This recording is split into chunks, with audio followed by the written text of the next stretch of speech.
তাহাতে যুপাক্ষ করি শব্দ ঘোরতর, চলি গেল দেখিবারে প্রেত পুরীশ্বর। তবে বিরূপাক্ষ নামে এক নিশাচর, কপি সৈন্য উপরি বর্ষণ করে স্বর। তার স্বর প্রহার সহিতে নাহি পেরে, পলায় বানর সব ত্যাজিয়া সমরে। তাহা দেখি মৈন্দ এক মহিধর ধরি, নিক্ষেপিল বিরূপাক্ষ মস্তক উপরি।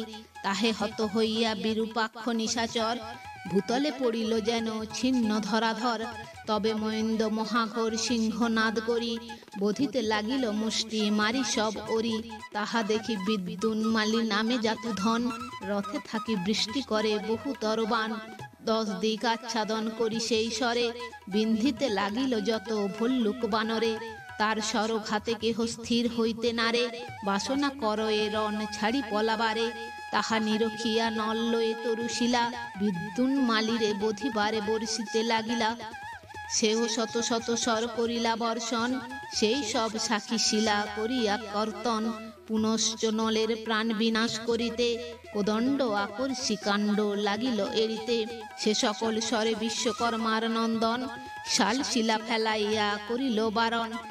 এই রূপ নল বৃষ্টি করে বৃক্ষগণ, বিদ্যুন্মালী করে তাহা বানেতে ছেদন। বিদ্যুন্মালী যত সব স্বর বৃষ্টি করে, নল তাহা নিবারয়ে পাদপ প্রস্তরে। এই রূপে কিছুকাল সেই দুইজন, করিলেক সমভাবে ঘোরতর রণ। তবে সেই নিশাচর নিঃস্বর হইয়া, কহিতেছে নল প্রতি চাতুরী করিয়া। বিশ্বকর্মা পুত্র আমি তোমার সঙ্গে রণে, বড়ই আনন্দ আজি পাইলাম মনে। দেখিয়া তোমার বল বিক্রম অপার, ইচ্ছা হয় বাহুযুদ্ধ করিতে আমার। বলিতেছে বিশ্বকর্মা নন্দন তাহারে, আমার বাসনা এই অন্তর মাঝারে। তাহা শুনি রথ হইতে রাক্ষস নামিল, তবে দুই বীরে বাহুযুদ্ধ আরম্ভিল।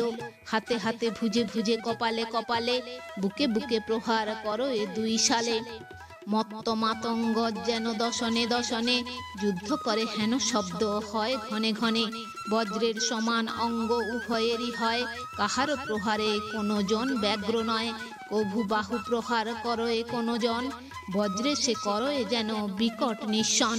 কভু নলে ঠেলি লয়ে যায় বিদ্যুন্মালী, কভু বিদ্যুন্মালীরে সে নল বলশালী।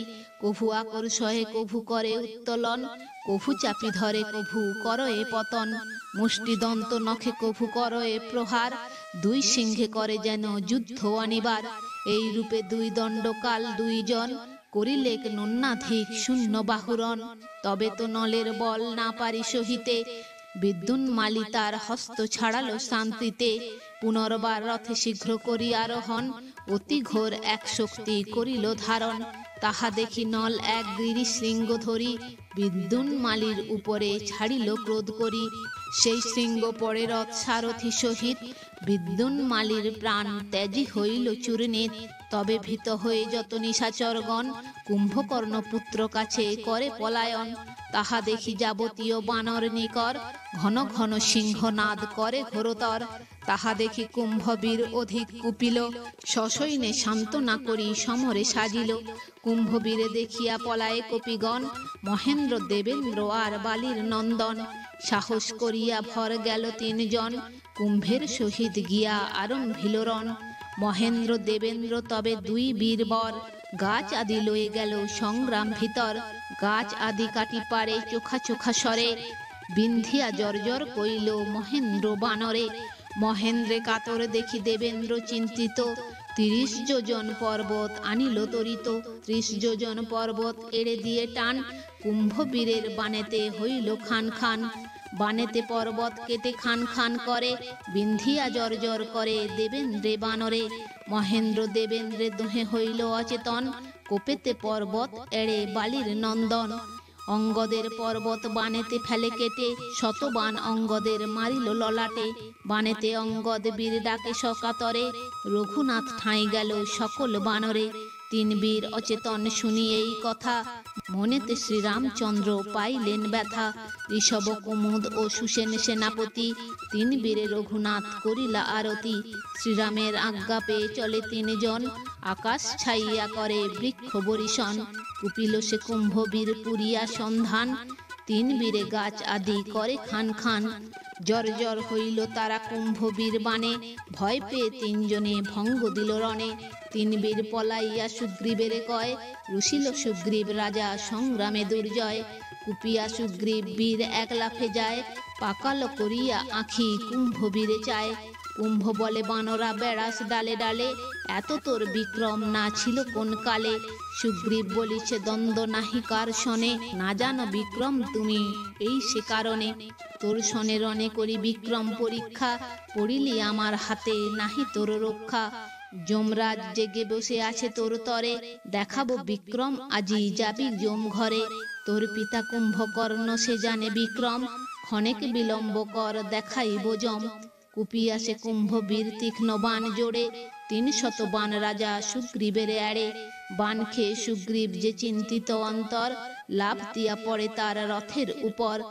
ধনুক ধরিয়া টানে কেড়ে নিতে নারে, রথ হইতে কুম্ভবীর ফেলে সুগ্রীবেরে। আছাড় খাইয়া রাজা হইল অচেতন, চেতন পাইয়া পুনঃ বলে ততক্ষণ। তোর বাপের জাঠা নিলাম এক হাতে, তোর হাতের ধনুক নারী নু ছাড়াতে। বাপের সমান তুই বীর চূড়ামণি, ইন্দ্রজিৎ সম তোর ধনুক বাখানি। কুম্ভবীর বলে ধনু দূরে পরিহারি, রিক্ত হস্তে এসো না দুজনে যুদ্ধ করি। অস্ত্র ফেলে দুইজনে করে হুড়াহুড়ি, হুড়াহুড়ি ঘুচিল লাগিল জড়াজড়ি। কুম্ভবীর চাপড় মারিল বাহু বলে, পড়িল সুগ্রীব রাজা সমুদ্রের জলে। রামের কিঙ্কর দেখি সাগর গভীর, মধ্যে চড়া পড়িল হইল অল্পনীর। মাটিতে দাঁড়ায়ে ফিরে এলো এক লাফে, কুম্ভবীর বিক্রমে সুগ্রীব রাজা কাঁপে। পুনকোপে কুম্ভবীর মুষ্টাঘাত মারে, পড়িল সুগ্রীব রাজা দুর্জয় প্রহারে। চৈতন্য হারিয়া মুখে রক্ত উঠে ফেনা, সুমেরু পর্বতে যেন পড়িল ঝনঝনা। চেতন পাইয়া উঠে বানরের নাথ, কুম্ভবীর উপরে করিল পদাঘাত। মহাকোপে কুম্ভবীর ধরে সুগ্রীবেরে, দুইজনে মল্ল যুদ্ধ কেহ নাহি হারে। দুই সিংহে যুদ্ধ যেন ছাড়ে সিংহনাদ, দুই বীরে মহাযুদ্ধ নাহি অবসাদ। লাফেতে সুগ্রীব তার রথ পরে চড়ে, দুই মাতঙ্গের দন্ত দুহাতে উপাড়ে। লইয়া হস্তির দন্ত কুম্ভবীরে হানি, দন্তাঘাতে কুম্ভের জর্জর হইল প্রাণী। ঊর্ধ্বেতে কুম্ভের তুলি মারিল আছাড়, মস্তকের খুলি ভাঙে চূর্ণ হইল হাড়। দেখিয়া নিকুম্ভবীর ভাইয়ের মরণ, সুগ্রীবে রুষিয়া যায় করিয়া তর্জন। নিকুম্ভের মুসল সে পর্বত শোষর, মুসল মারিতে যায় সুগ্রীব উপর। দম্ভ করে মুসলেতে ঘন দেয় পাক, ঘুরায় মুসল যেন কুমোরের চাক। বিক্রম করিয়া ছুটে সংগ্রামের স্থলে, প্রবল আগুন যেন ঘৃত পেলে জলে। নিকুম্ভের বিক্রম দেখিয়া লাগে ডর, ভয়ে পলাইয়া গেল সুগ্রীব বানর। ভয়েতে সুগ্রীব রাজা নহে আগুয়ান, সুগ্রীবের ভঙ্গ দেখে রোষে হনুমান। সেবক থাকিতে তোর রাজা শনেরণ, তোতে মতে জুঝি দেখি মরে কোন জন। নিকুম্ভ কহিছে বেটা ঘর পোড়া শোন, তোরে পেলে আর নাহি চাহি অন্যজন। এত যদি দুইজনে হইল গালাগালি, দুইজনে যুদ্ধ বাজে দোহে মহাবলী। লোহার মুসুলি ছিল নিকুম্ভের হাতে, রুষিয়া মারিল বীর হনুমান মাথে। হনুমান মাথা যেন বজ্রের সমান, মাথায় মুসল গোটা হইল খান খান। হনুমান বলে তোর মুসল গেল তল, মোর ঘা সহিতে পারো তবে জানি বল। আপনা পাশরে কোপে বীর হনুমান, নিকুম্ভে মারিল চড় বজ্রের সমান। চাপড় খাইয়া বীর কাঁপে থরথরি, ভঙ্গ নাহি দেয় রণে বিক্রমে কেশরী। হনুমান পানে বীর চাহে এক দৃষ্টি, কোপে হনুমান বুকে মারে বজ্র মুষ্টি। মুষ্টাঘাতে হনুমান হইল অচেতন, হনুকোলে লয়ে যায় ভেটিতে রাবণ। প্রথম বৃহন্দে যায় কোপে করি ভর, দ্বিতীয় বৃহন্দে ফিরে চলে নিশাচর। উঠে ধায় নিকুম্ভ সে পরম হরিষে, হনুমান দেখিতে রমণী সব আসে। নিকুম্ভের ধন্য ধন্য নারীগণ বলে, ভালো কইলে ঘর পোড়া ধরিয়া আনিলে। সুগ্রীবের বন্দি করেছিল তোর বাপে, ঘর পোড়া হইল বন্দি তোমার প্রতাপে। ঘর পোড়া বেটা ঘর পোড়াইতে মন, সমুদ্র লঙ্ঘিয়া এসে দুর্জয় এমন। নিকুম্ভের কোলে হুনু পাইল চেতন, কি বুদ্ধি করিবে হুনু ভাবিছে তখন। সর্ব অঙ্গ বিদারিল আঁচড় কামড়ে, দুই কান ছিঁড়ে নিল হাতের মোচড়ে। পরিত্রাহী ডাকে বীর ছাড় ছাড় বলে, ভয় পেয়ে তুলে ফেলে গগন মণ্ডলে। অন্তরিক্ষে লাফ দিয়া হাতে দুই কান, নিকুম্ভের স্কন্ধে চড়ে বীর হনুমান, হাতে চুল জড়ায়ে মস্তক ছিঁড়ে ফেলি, মুন্ড লয়ে যায় হনুমান মহাবলী। সিংহনাদ শব্দে চলে পবনের বেগে, এক লাফে উপনীত শ্রীরামের আগে। নিকুম্ভের মুন্ড দেখে রঘুনাথ হাসে, নিকুম্ভের বিনাশ গাহিল কৃত্তিবাসে। তো বন্ধুরা, আজ এই পর্যন্তই। ভিডিওটি যদি ভালো লেগে থাকে তাহলে লাইক কমেন্ট শেয়ার করে আপনার প্রিয় মানুষদেরও দেখার সুযোগ করে দেবেন, এবং এই ধরনের ভিডিও আরও দেখার জন্য চ্যানেলটি সাবস্ক্রাইব করে পাশে থাকা বেল আইকনটি প্রেস করে দেবেন পরবর্তী ভিডিও নোটিফিকেশন পাওয়ার জন্য। সবাই ভালো থাকবেন, সুস্থ থাকবেন, আনন্দে থাকবেন।